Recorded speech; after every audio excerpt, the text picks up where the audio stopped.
80% na ang nayom-ayom ang mga classroom sa Ibo Elementary School nga naguba sa Bagyong Odette. Subay nini shifting sa klase ipatuman alang sa mga estudyante sa grade 1 hangtod sa grade 3. Siloan Merendina sa report. Hingpit nang nailisan ang atop sa principal's office ug napaayom-ayom na ang mga wirings. Mas mihamugaway na usab ang itsura sa stage sa tunghaan human mailisi og bag-ong atop. Samtang finishing touches na lang usab ang gihimo karon sa nagubang mga classrooms sa grade 3 nga napaayom-ayom pinaagi sa abag sa usa ka pribadong kompanya. Buhi usab kaayo ang bayanihan spirit sa mga magtutudlo o mga ginikanan nga nagtinabangay aron mas conducive sa pagtuon sa mga tinun-an ang mga classrooms.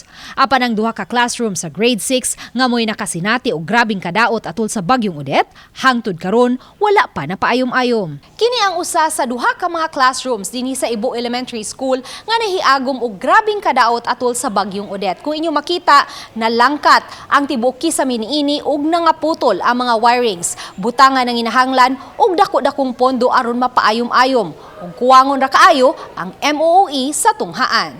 Gipasabot sa principal sa tunghaan, Glenda Pugoy, nga nalakip ang maong mga classrooms sa gigahinan sa 6.1 million pesos gikan sa Special Education Fund sa lokal nga kagamhanan. Pantungod sa kadaghan pang mga tunghaan usab nga nahiagom og dakong kadaot atol sa Bagyong Odette, hinungdan nga dili pa kini madali-dali. Daghan mo pud ang mga classrooms nga gipang-ayo, so ang ilang gibuhat karon ila lang gi-prioritize ang katug yung mga need juga ayo nga ayuhon. So ampo lang mi nga mahuman na itong mga project sa government para nga ang amuan na pud mo i-prioritize nila, ma'am.